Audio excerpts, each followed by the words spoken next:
Hey SEOs and content marketers, say goodbye to crazy spreadsheet mashups and experience unprecedented connectivity between your SEO planning and reporting data. Introducing Audience Key, technology for keyword mapping, content brief automation, and rank tracking that form an SEO strategy system providing unparalleled feedback loops between planning, reporting, and optimization activities. Put your time and energy into strategy, not data upkeep. Visit audiencekey.com and apply for a free trial today.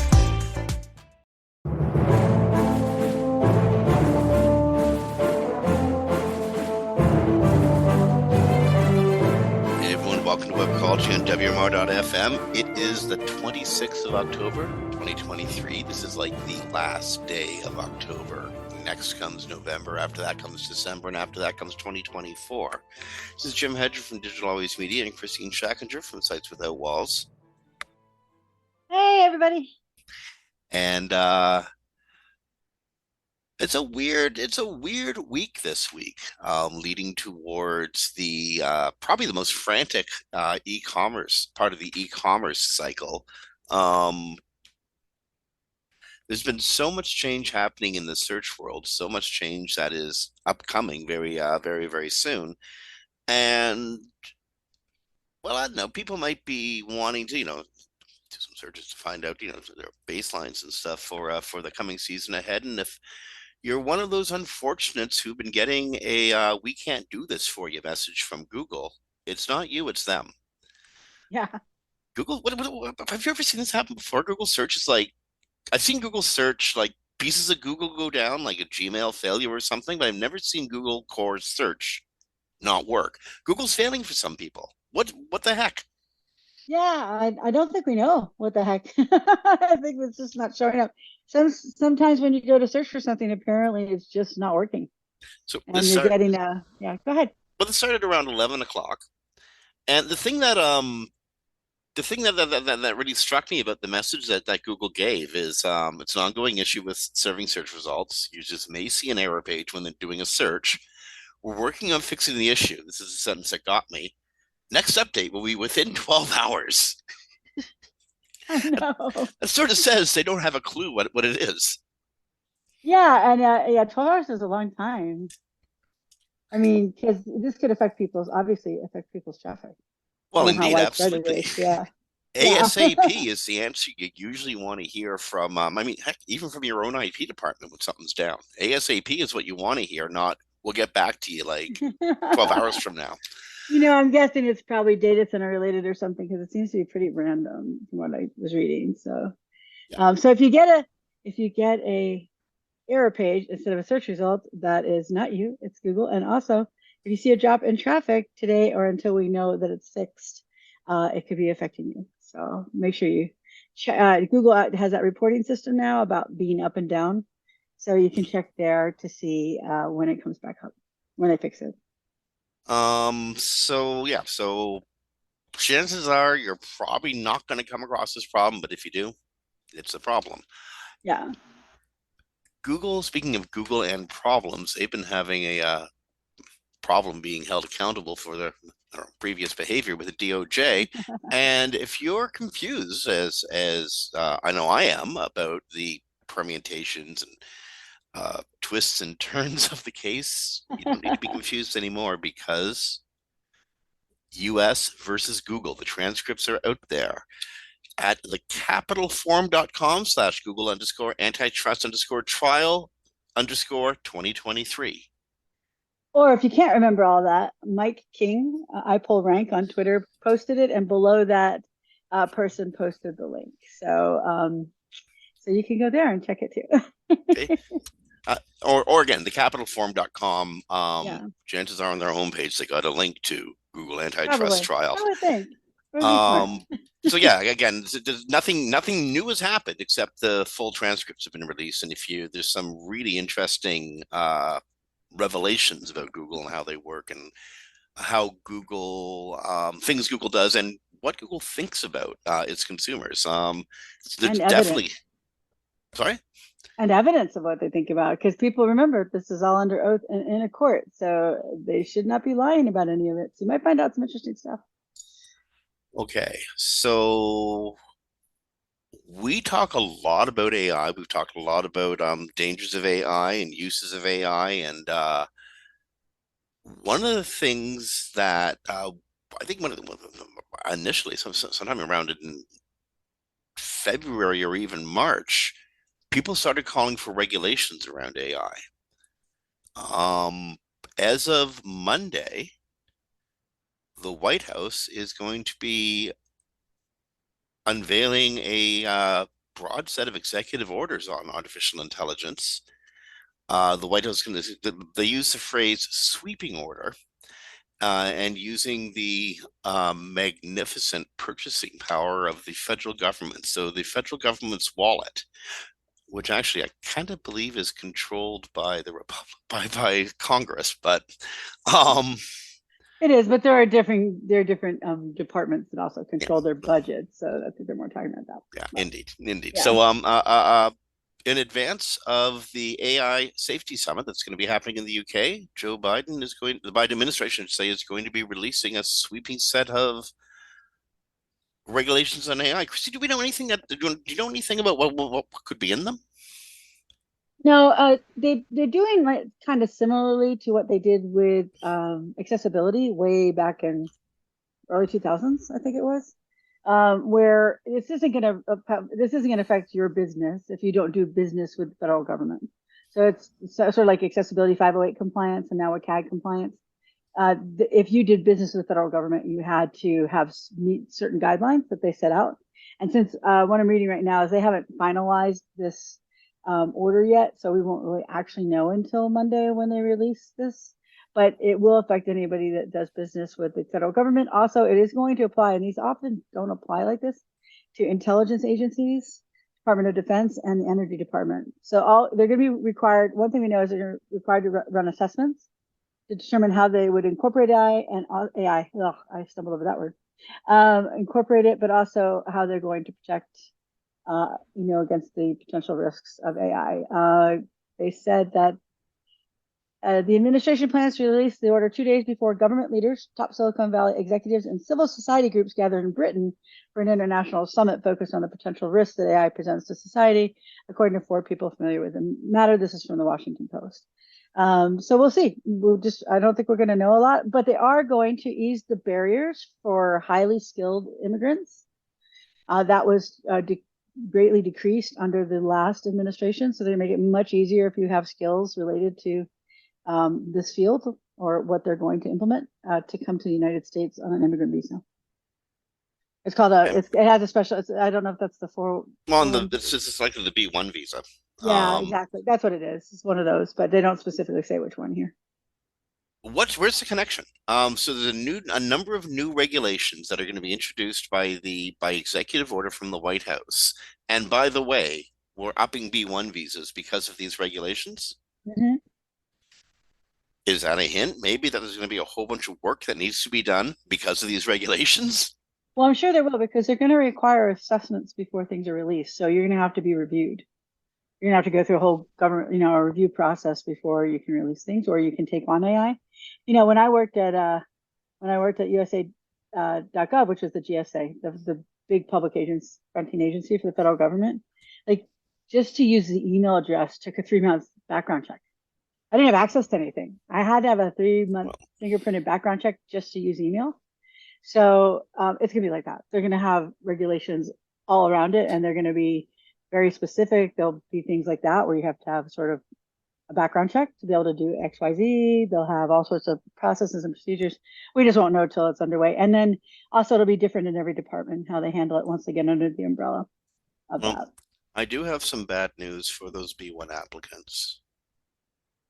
Yeah. Just by the virtue of the fact that they're going to be bringing you over here from India or Eastern Europe or Australia or wherever the heck you're coming from, after coming all that way, they probably want you coming into the office every day. It's probably not a remote job. Probably not. I mean, like, isn't that Probably gonna. so? Be careful what you wish for, kids. You just may get it. But that would be. I remember when the Y2K problem happened, and it mightn't seem like a big deal. Looking back with the 2020 hindsight of history, but Y2K was the reason that oodles and oodles and oodles of glass fiber got laid across the ocean. And one of the reasons was one of the early foundations of the IT industry in India.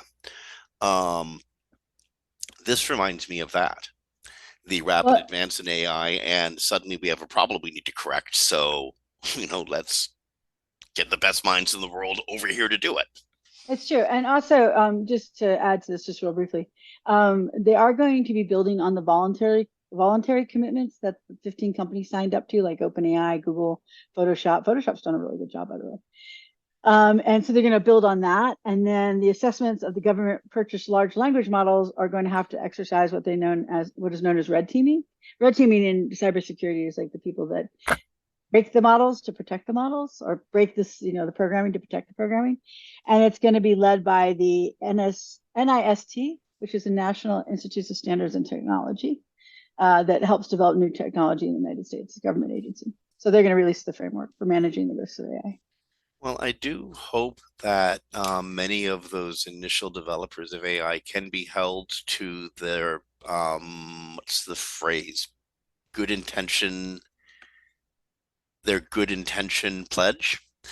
Because one of their lawyers, a guy named Cy Damle, Yeah. Damle, he represents OpenAI and a number of other AI firms. I think he's represented Bard. He or represented Google and other AI development firms. Well, he was kind of secretly creating an open letter from the top AI researchers, authors, academics, um, saying that the federal government should not regulate AI.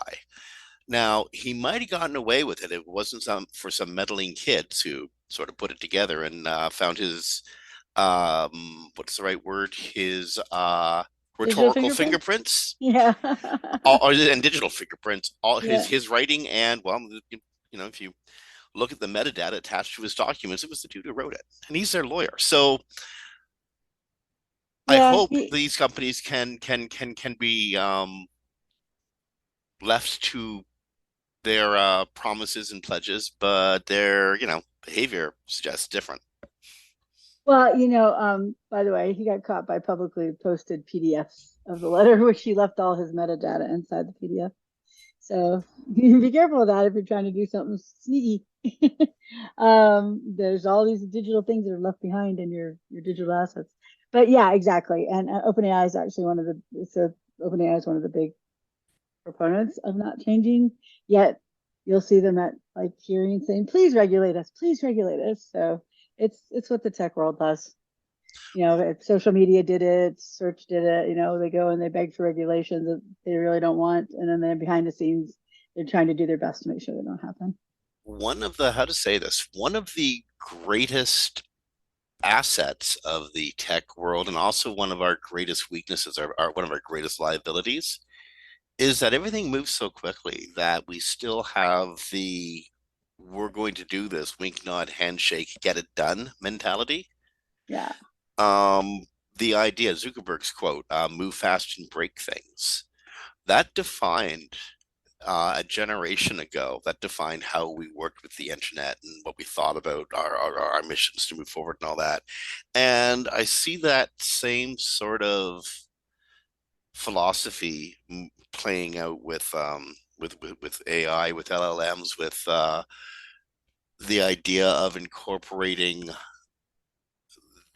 these tools into creative works or into literature. Um, but it all comes down to, with LLMs, obviously, it all comes down to where they get the knowledge from. And there's exactly. a Exactly. growing movement. I just, sorry. Well, I want to throw this to you in a second, but I just want to introduce it. There's a growing movement Yeah, to limit where AI can train. Reddit is trying to make a deal about how AI will behave and how to license content that appears on Reddit,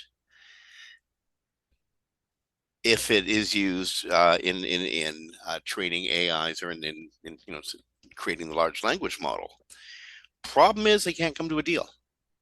And so Reddit is thinking of just throwing its hands up and pulling out a search altogether. Yeah, they're gonna. So the letter, I think we forgot to mention in the last one, was that the letter was mainly focusing on not passing new copyright laws so they can keep training. And Reddit's like, you want to train on us? No. So either we come to a deal or we're just going to block search because we don't need search. That's literally their quote was, we don't need search. Well, you remember how we were So talking, was it last week or 2 weeks ago, ways that you can prevent the robots from coming, or the bots from coming into your site yeah, and hoovering to train? The only way to do it is, at the robot text level, which kind of, negates your whole site. yeah, because they have this tag, which I haven't found the answer to this yet. You might know. So they have a tag that says "Don't call us," but then they said that won't work. So, which also leads credence to my theory that Google's not doing it straight LLM. They're using content they already have, data they already have, and remodeling it with LLMs. But that's the other side. But but yeah, so it's just weird. So it's like you can use this not to call you, but we're gonna still show you. So Reddit's Remember, like, goodbye. We'll just leave. We'll pack up our toys and go home. you remember, I think it was maybe 2 years, maybe 3 years ago, when Google said you can't really, we will listen to, but not necessarily pay attention to directives in the robot text file. If you block us at the page level, we'll listen to that. But robots text, Google will still index the information. It just mightn't display it in search, if I remember correctly. So I don't see why the same wouldn't apply to the behavior of their AI bots. Well, I think the difference here, though, is they say they have a separate bot now to block the crawling from the AI bot, the AI training. And apparently it doesn't, it's supposedly not training on you, but doesn't keep you out of search. Out of the SG. I shouldn't say search, out of the SG, the search generated, Well, what am because I trying to that's say? We search said generated SG so long. experience. Thanks, you. We Because said SG so long. I don't know what the because words are that's anymore. pulling out of the knowledge graph. Yeah. Oh, and also, So I no matter mean, what, you're going to be in there, right? If you're a definable entity, it's going to hoover you. well, and also, I mean, actually, your content though, your like page content that you're still gonna could show. But as we've talked about before, a true LLM model for Google would have increased their cost per query 100 times to 1,000 times. So, and people have found direct quotes in the SGE from sites like copyrighted text, like text lifted from a page, and that's not how LLMs generally work. And I can't get any confirmation from Google. I asked Martin from Google, and it took 3 weeks to get a no, we can't tell you anything answer. But but it does seem like they're using like what they already have, maybe featured snippets or something like that. That's just my saying that. They're not saying that. And then using the LLMs to rewrite them, which I think is what is probably more likely going on at Google, which is why if it doesn't train on you, it can still show you in the SG because an LLM can't produce what it doesn't train on. So it's getting that data from somewhere. So So, okay, so you can see Reddit's point of view. yeah. It needs to guarantee to its users that if you post something on Reddit, they're going to do what they can to protect your, I don't know, your right to that copy. Because I don't think you actually have right to a copy that you post on Reddit. I think Reddit gets the right to the copy. Um, Well, also traffic. I mean, if Google starts just showing Reddit information in SGE, then why should people um, go to Reddit? exactly. Yeah. And Reddit is trying heavily push their own internal advertising model. And when Reddit says we don't need search, actually they're probably right. They don't need external search. No, I mean, Google, like one of the biggest ways to get to a Reddit piece is to go to Google and add Reddit to it.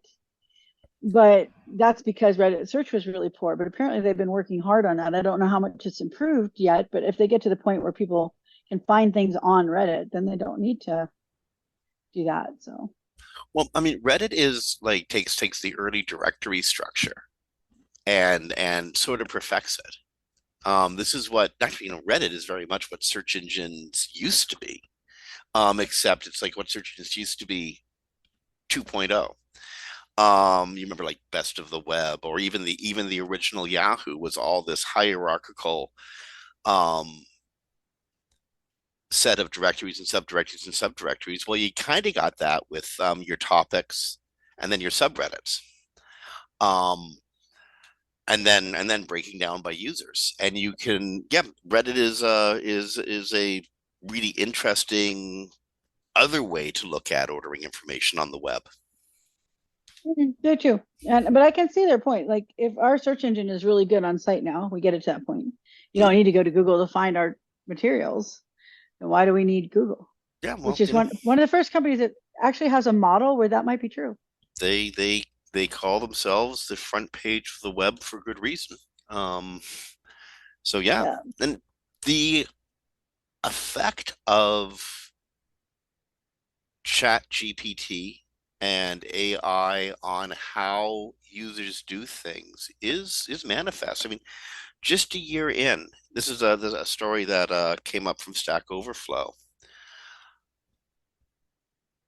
After the launch of ChatGPT 4 in March of 23, traffic to Stack Overflow declined by like 15% because programmers turned to AI for answers to their coding questions rather than going to Stack Overflow. This week, the company laid off 28% of its staff. Yeah. Yeah. This is unfortunate. This is reported in the Washington Post in the article about Reddit too. But yeah, so people are using the ChatGPT. Um, by the way, if you don't program, probably shouldn't do that because it gives a lot of wrong information. But anyway, but yeah, so they laid off 28% of their staff, which is going to be a result of these models. And that's why regulation is probably not a bad thing in this case. Well, just okay, this re okay, so the long-term implications of this kind of trend is so detrimental to the AI models themselves. Because Stack Overflow was the ultimate programmer's forum. You Mm-hmm. could probably find the code you were looking for and someone to explain to you how it might work, and who wants to talk to you about it, like who really wants to talk about it. You'd find that there. And I mean, this is the early SEO forums were very much like this. This is a place where people go collaborate, know each other, and in our weird, buggy, sort of techie way, make things. It's a staging ground to make stuff in.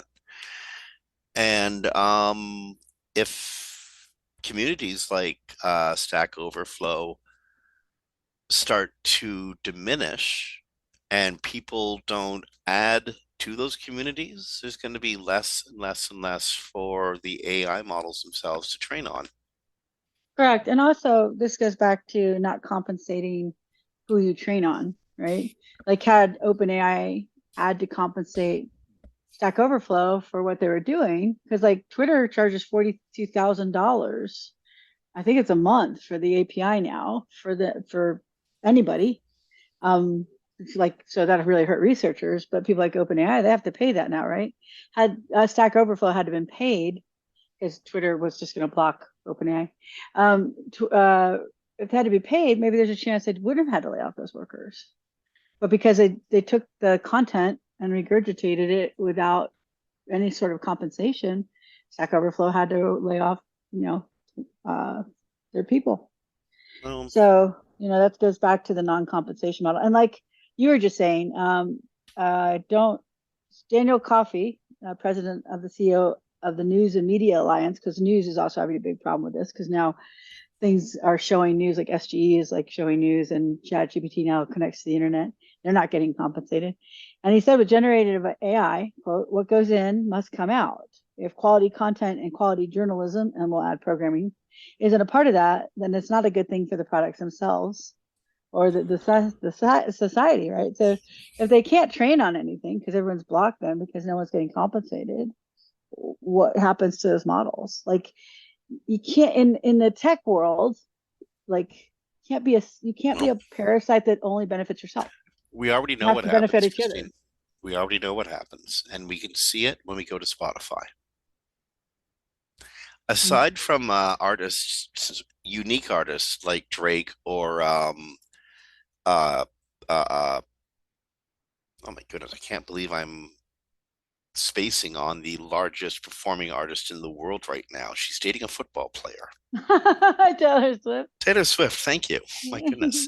It's okay. Um, I have those days too. so unless you're a specific artist, like again, Drake, Taylor Swift, Rihanna, etc., chances are for most artists today are completely unknown. The most popular music on Spotify comes from the 70s, 80s, and 90s. And that's not because the demographic of millennials and Gen Xers are so much bigger than the Gen Z. And it's not because millennials and Gen Xers are more interested in new music. Heck, we're not.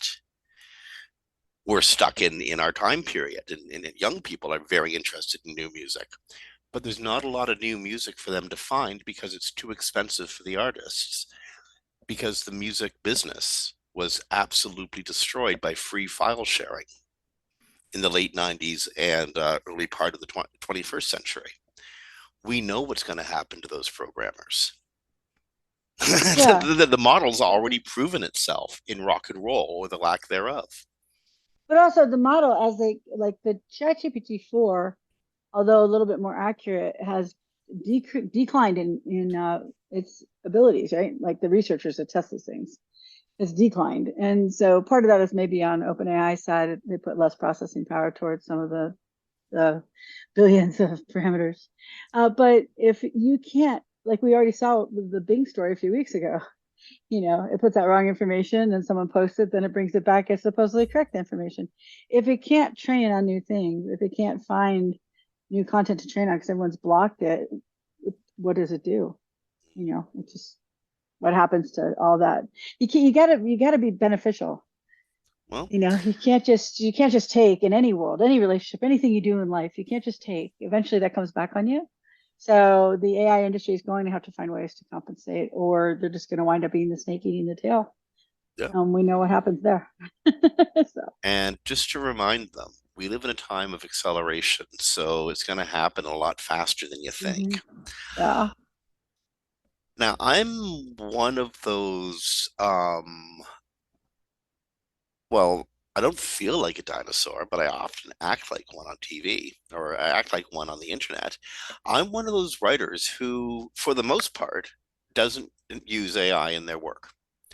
I might use AI in like writing 50,000 meta or 50,000 meta descriptions. Um, which actually I think is totally okay as long I as do. you're Yeah. as Same long here. as you're checking the work and surveying it and being careful. But main content, absolutely not. As it turns out, um, my conservatism around using AI in client content creation is probably a good thing. There was a this is a I love this kind of controversy in the SEO world because it gets us talking about important things. Google provides signs you're writing unhelpful content. Yes. This is Barry Schwartz's headline because it was an SEO roundtable. Thank you, And Barry. again, yeah, our weekly homage to Barry. So Danny Sullivan, Google search liaison, kind of sort of provided examples of unhelpful content types. Mostly he suggested if you write to try to game Google, that's not helpful. Google doesn't find that helpful at all. Google find kind of such a Google centric world, isn't it? Google finds that offensive. Listicles, 20 fun things you might do today is Danny's example.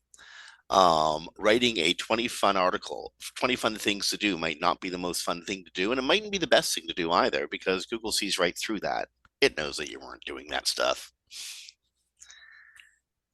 What do you think Yeah. about this? Do you think Google gave people clues in how to write, how to Uh, think about writing? Gosh, I was hoping. I was really hoping, but no. I read the entire thread between. Well, there was one person that really took Danny to task over how this is rolling out, especially for mid to small businesses, and how, like, big publishers, though I do understand why they do this. They just need money and it's really hard. But they publish, like, the 10 top broilers, and that gets ranked because they're a big publisher. But and it's not because, so people know, it's not because they're a big publisher. It's because of the signals that Google gets from them that makes them a very strong search result. But Danny just did the same thing that Google's always been saying lately, which also confuses people. It's like, don't write for search engines, just write for people. But I'm working on a site right now, Jim, and I think you know which site I'm referring to without not talking about it. That did that, and they have 50 visits a day because they didn't pay attention to the words people use to search for what they do, because they wanted to be unique and make up their own terms. So nobody searches for it, and so nobody finds it. So you can't. This idea of Google just doesn't want people to do SEO, but No, no, no, then they're no. like, SEO is okay. Slow down there for a second, because if you are making up your own terms for The things terms are that, real words. They're just not words people use to find that thing. well, indeed, if I describe something as a blue widget, but you insist on calling it a turquoise door stopper, but everybody I know searches for blue widgets because that's what the damn thing is, but you insist because it sounds so nice that it's a turquoise door stopper, Yeah, you're not going to get any good old blue widget traffic. you It are just ain't going to not. happen. But you're also not going to get any traffic at all. Well, you might, but it ain't for people looking for your product because you're using a term that doesn't describe. You're using your own Well, term when we all have our collective ways of describing something. so like in when I worked at Zappos, Describe it in Zappos used, Swahili. well, no, not like that, but Zappos used search, like a site search, to tell them how people were searching for things, and then they would like Mm-hmm. change their copy on their pages. So when they first came out, there was something called aqua shoes, and that's what they were called. That was what the people made them call them, aqua shoes. But people, regular people, called them water shoes. They're like shoes, you can walk through the water. And like I live in a desert area and we have like streams and stuff, and you have special shoes you walk through the water with. And they're called water shoes. And so they changed their copy to reflect what people were using on their internal site search, which was water shoes, not aqua shoes. So if they were to say aqua shoes, which is what everyone was officially calling them on the product side, they wouldn't get the search because that's not what people were searching for when they were looking for those. So, but what But they that's keep exactly saying that's from, exactly what I'm saying though. The no, inventor no, came it is up what with you're their own saying. Yeah. special term, and nobody cared about their special term. Well, They called them yeah. water shoes. Well, they were a new product, so technically you would think they could have set the term. But when people use them, they didn't say aqua shoes. That was awkward, so they said water shoes. That's what they searched for.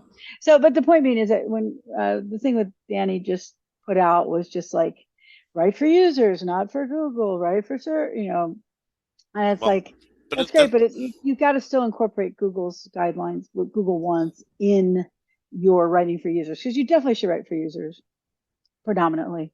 When I have someone write content, I know you've written content for mm-hmm. clients, for me, and I just say write it and we optimize it later, right? We don't put a word in like, here's your word, you must write this word. But you still have to make sure it's in there.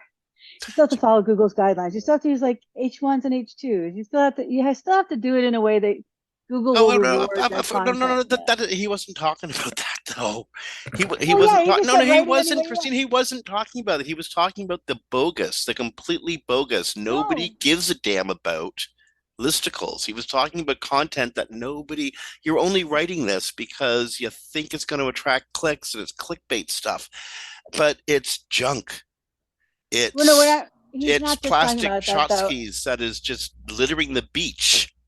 In those are true, but in the Twitter thread, that's not all he talked about. So that's what I was referring to. He Not got just yeah, but his. he gets drawn in those directions and drawn into those arguments by the users. What he was originally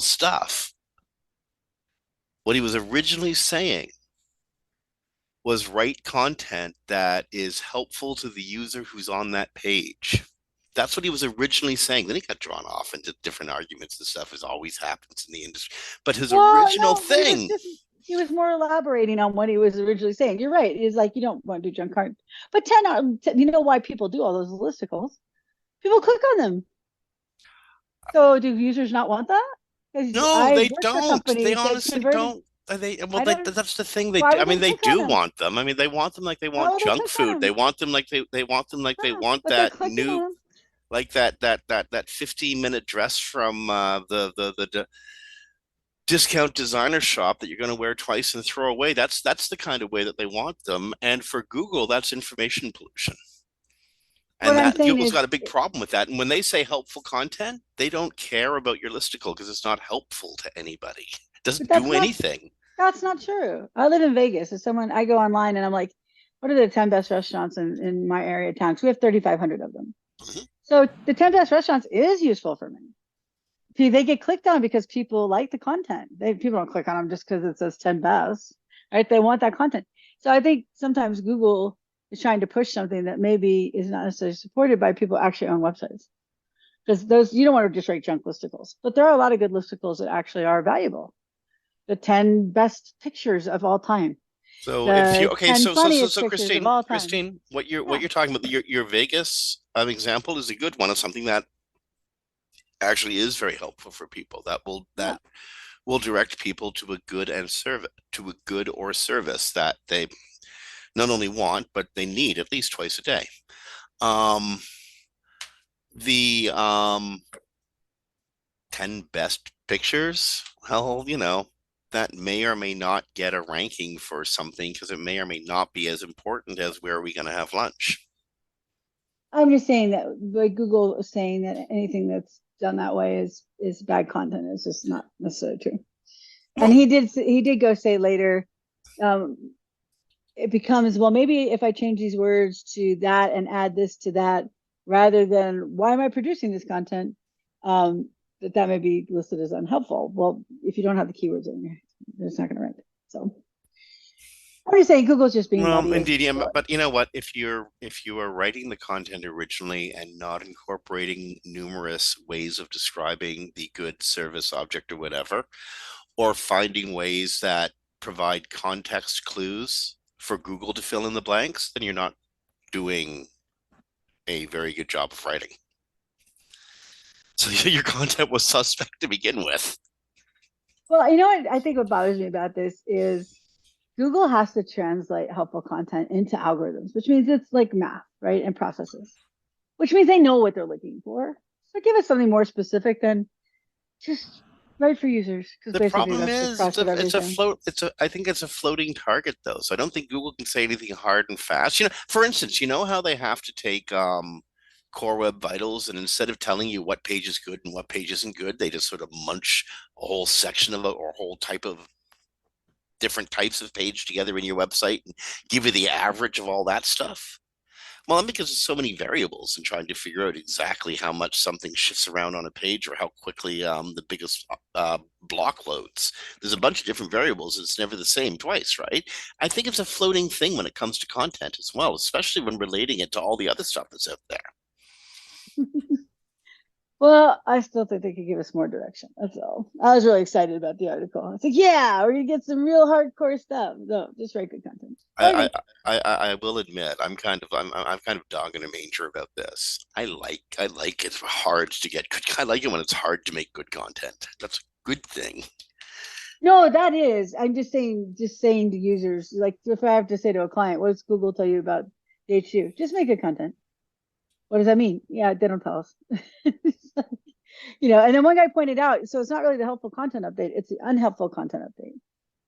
Because you're demoting what you think is unhelpful content, not promoting what is helpful content, because we know that the nuggets feature, which are supposed to lift content up, has not been turned on yet. So yeah, so anyway. So I just think it's just a bit too more amorphous for the amount of severity someone receives from that algorithm. Because those Well, drops are 80 to 90% every time I see them. there are I would suggest that SEO is now a three-legged stool. Content Just is one of those legs, technical is mhm. another, and like them or dislike them, links have got to be in there as well. They still exert enough influence, I'd say, to be Oh yeah. a foundational leg. To But be what else? I honest, mean, that is there a fourth leg to the stool? yeah. So back in I was at SMX, I think it was 2018. Forgive me for pandemic time. I don't always get the years right before that, but it was I think it was 2018.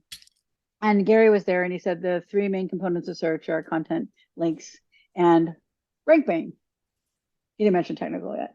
So rank brain. Oh, okay. Why would rank brain? Right, rank brain. And then we added neural matching algorithm after that. So Hmm. rank brain and neural matching are added post sort based on relevancy, and they resort the results. You can't influence it except through the relevancy of your content. No, So when he that's a said, content thing though. So what, content, and links. well, no, it's not a content thing. It resorts based on relevancy. It's Hmm. a little bit different. But the point is, he said the third leg was rank brain. And then a couple of weeks ago, he said links are not even in the top three anymore or top four. Well, yeah, because you have, if you go with what he said, you don't take links in there anymore. You have content technical, and then you have, because he did say technical, content technical, and then you have rank brain and neural matching, and then you have links because we all know links are still super powerful. Or Forbes wouldn't rank for barbecue grills for their affiliate pages. Just wouldn't happen. Forbes shouldn't Yeah. rank for anything, if you ask me. But that's just my I know. opinion. Yeah, we know from the Sell SEO that industry how much of space. that is paid. Yeah, Yeah, sell that yeah, space up. yeah, exactly. So, but anyway, so yeah, so I just think it would be nice to have a little more Well, instruction. what can you do about rank brain? I mean, what can you, as an SEO, what can you Nothing. do about it? So So, I found Rank Brain before it was released. I had an article sitting at Search Engine Land that day about this new algorithm I found, and then it was postponed. And then Danny came out with a Rank Brain announcement from Google, which I kind of think I triggered. But so Rank Brain uses click data over a very long period of time. I mean, like years, to determine relevancy when you put in a query. So if it's a query it doesn't understand, if you get like I found it like I was looking mesquite water rights because we were having a drought issues here in the Southwest. And I put in mesquite water rights and I got like mesquite's water, authority where you pay your water bill. And then mesquite trees and mesquite barbecue sauce and mesquite wood chips. And I'm like, what is this? And then I followed it among small cities in Nevada for a while. And what happens is over time, Google determines what that meant, what I was looking for, because people clicked enough times that it's like, oh, and then it creates a whole search result around it. It's like sweets in the United States and sweets in the UK. Where I live in Nevada, sweets doesn't mean candy. It can mean candy. It can mean a whole bunch of other things, including Dr. Sweet's sweat that you put on when you work out at the gym. And but in when I was in London and you search sweets, well, you get a whole page about candy. You get a knowledge graph about the calories. You get all sorts of shopping about getting candy and chocolates. So it knew there exactly what it meant. Here, it didn't know exactly what it meant. Now, when you look at it over time, it has become, in my area, much more based on candy. But that's how rank brain works. again, though, is there in your day-to-day working as an SEO? There's not a Mm-mm. heck of a lot you can do to game it, No, work for it. you can't game it. Um, And also, this is all added post scoring. So Google scores everything and it gets it ranked. So these two algorithms are added after that. So there's really nothing you can do to game them. They're not affected by links. So your content just has to be relevant to the query. That's what it's looking for. so, shifting gears a bit,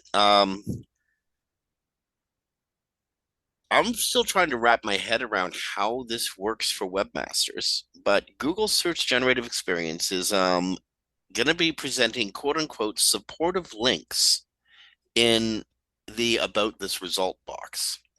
Click for a description of why this result is there, and Google will create AI generated descriptions of certain sources supported by information on sites that talk about that website.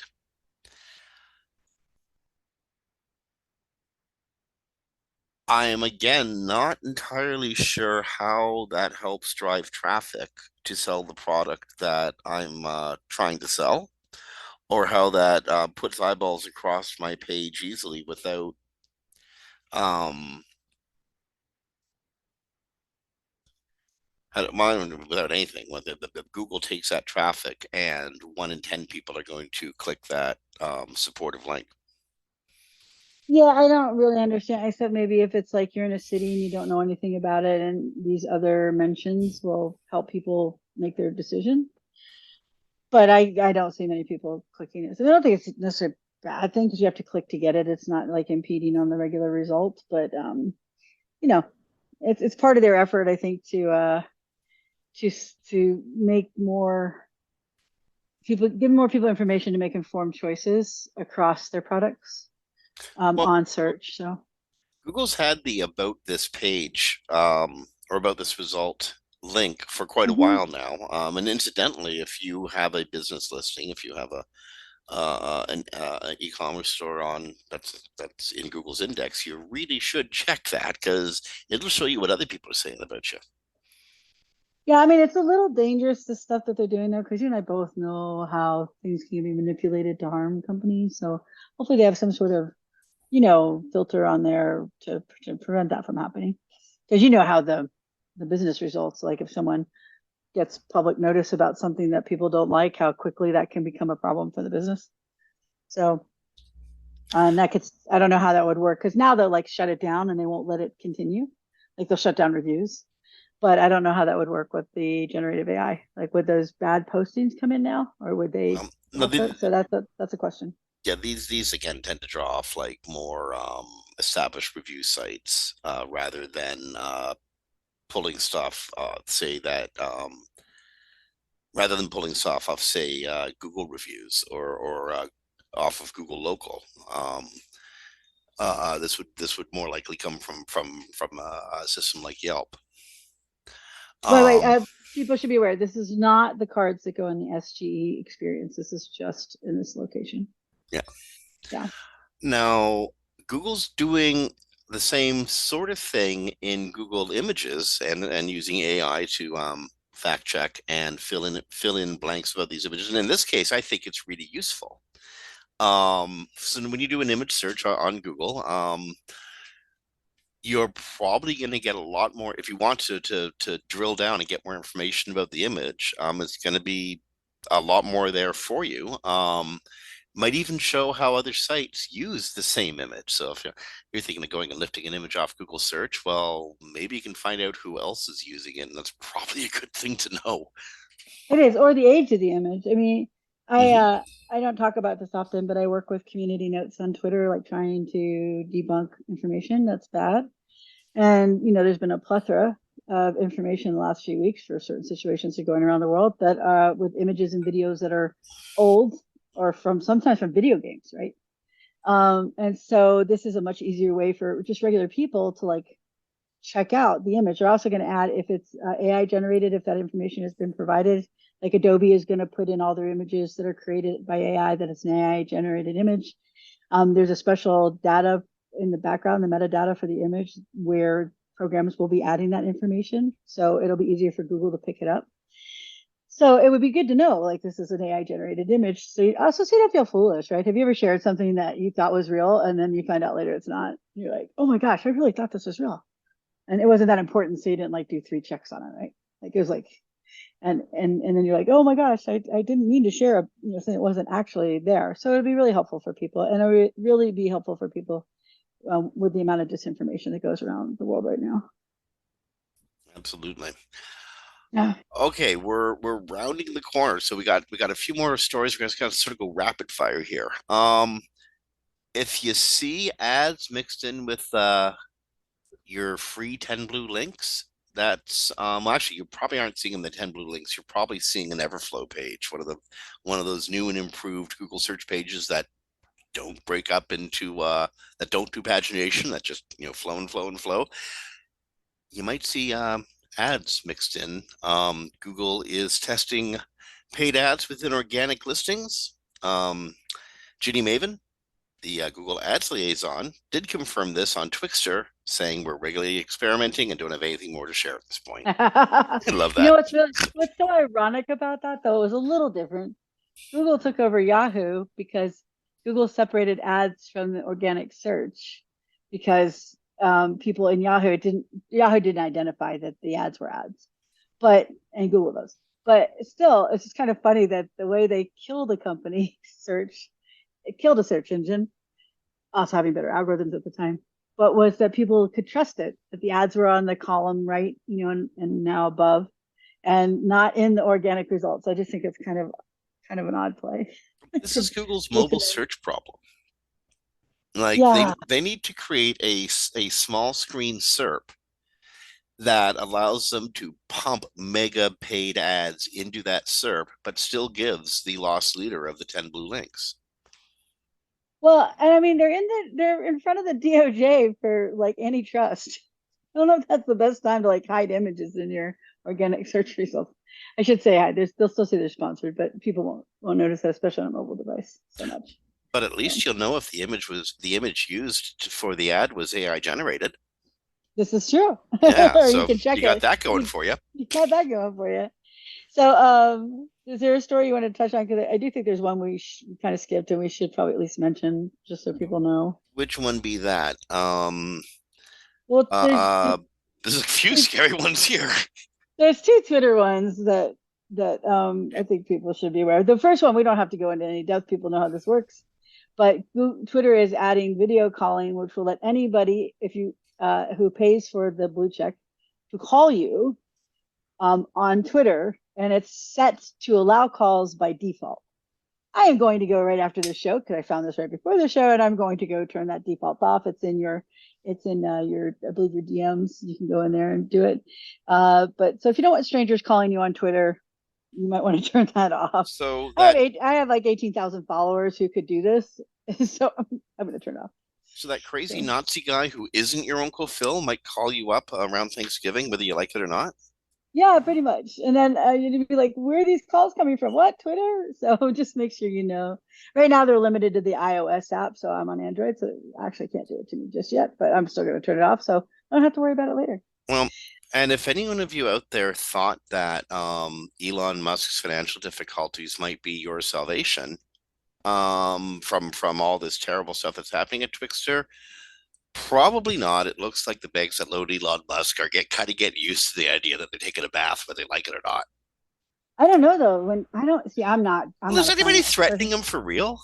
Yeah, no. The companies are losing like $2 billion. So Well, I the know, but they're the like, oh, it banks, looks like we're gonna lose $2 million. Whoa, what's for lunch? well, You they're know? talking about turning it into a junk bond Well, sure, trading. Twitter shares are worth spit, but they're not Yeah. taking it away from them. They're Well, I not don't throwing know. them they're not throwing them in debtor's prison. No, they're not doing that. Of course, this is a bank investment. They took the risk. But since Twitter's valuation is down by two-thirds from the original time they invested, and these are the banks that if they decide to recall the loans, he has to pay immediately. They are the major support for him. So also he has Tesla stock wrapped up in that, and they're going to start dumping it. And the two biggest banks are Morgan Stanley and Bank of America. So they're going to lose hundreds of millions on this, but they're starting to dump it because they see that, and specifically stated his part of it is Musk's controversial management of the company is why they're looking at dumping and looking at rating it as a junk bond. And I am not a financial expert, so I don't know what happens after that happens. I'm But they're just saying that the junk bond means they think he's at risk of defaulting on the loans, Yeah, which means they can recall the loans, but he can't pay them, so they're probably dumping them so they can get some of the money back now. there you go. I'm not a financial expert either, but I do know for a fact that if you owe $2,000, you got a bigger problem than if you owe 2 billion. Because see, the banks can collect that 2,000, but they ain't collecting that 2 billion. They're never Exactly. collecting it. And they know he So doesn't have it. He sold a lot of Twitter stock to like keep funding. I mean, not Twitter, Tesla stock to keep funding Twitter. yep. So he's down to like last time I looked, it could be lower now, like a 13% owner of Tesla. So, which also puts him in risk of being taken over, hostily taken over. But that's another story. So, Well, he might know a thing or two about that. yeah, since that's what he did, And that would be a great irony if that were to happen. Actually, I think that'd wouldn't be one it? of the funniest things ever. Yeah, so I hope so. I really, for just me, because I do think Twitter is an important platform, not the way it condition it's in now, but because it's the one place in the world where I can like go talk to someone like a famous journalist or somebody about what they're talking about or a scientist about what they're studying and they answer you not all the time but sometimes or you can read where they answered other people and you get that direct communication that you don't have anywhere else plus news, things like that. So it has had a lot of important functions, so I really hope someone just comes in with a good intent and just gets it in the fire sale. And sometimes we just need to talk to somebody with good intent. And Yeah. those often tend to be our counselors. And counselors and psychiatrists and stuff are went to school to be one myself, actually. And I can say straight up, they're trained to listen very closely to words that are used because those words, idioms, tones, etc., all suggest are all hints to how the person you're speaking with is or who's seeking counseling is doing. As it turns out, if you're chatting with a chatbot and it's recording your conversations, if the chatbot's to go back and look at that conversation, it can reveal a great deal about the person it was conversing with.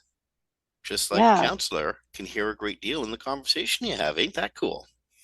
right. But it can even do it with background noises and stuff like that. So apparently there is a concern. The researchers have now alerted all the major AI companies who are doing the chatbots. But apparently they have been able to show that it can pick up from just like little things in your background, little things in your voice. It can guess people's cities, gender, Mhm. age, race, and then they tested on a bunch of models, and it was similar on a bunch of different models.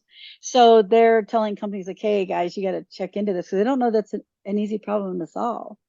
But you could tie that to advertising too, which is one of the things that the research company was concerned about, because they could build detailed profiles of the users using the chatbot, and you have never given them any of that information. They've just determined it by inferring from the conversation. Well, actually, no, but the thing is, you did give it all that information. True. You To absolutely know gave it. it to them. You just didn't know you were giving it. Yeah, yeah, exactly. Very true. Again, it's much like talking to a police officer when they pull you over for a traffic infraction. They're listening and looking for 1,000 other clues that you aren't even aware of that you may or may not be giving while speaking to them. These bots, they record their conversations, obviously, because they, you know, in the millisecond it takes to do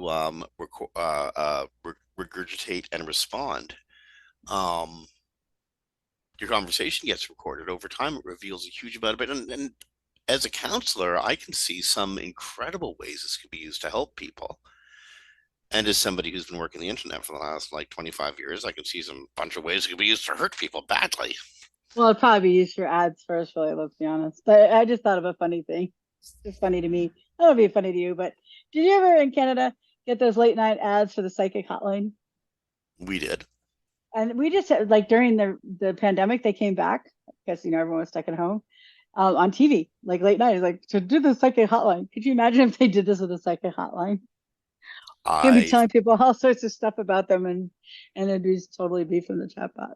That is I really could funny. actually see this being a counseling hotline and it being very, very, very useful for people.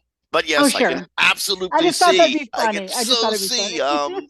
some fake Patrick Jane character out there, Yeah. totally, totally taking advantage of AI to or chatbots to well get inside somebody's head, so to speak. Well, $15 a minute. At least maybe it might have some real information this time. Because if you're a Gen Xer in the United States, you know those commercials because they played them all the time at like 10 o'clock, 11 o'clock at night. So, Okay, but actually this is a security warning. Um, this is a new one. It actually just came up this morning. Um, Apparently, if you are using iOS or Mac OS browsers, hackers can force the Apple silicone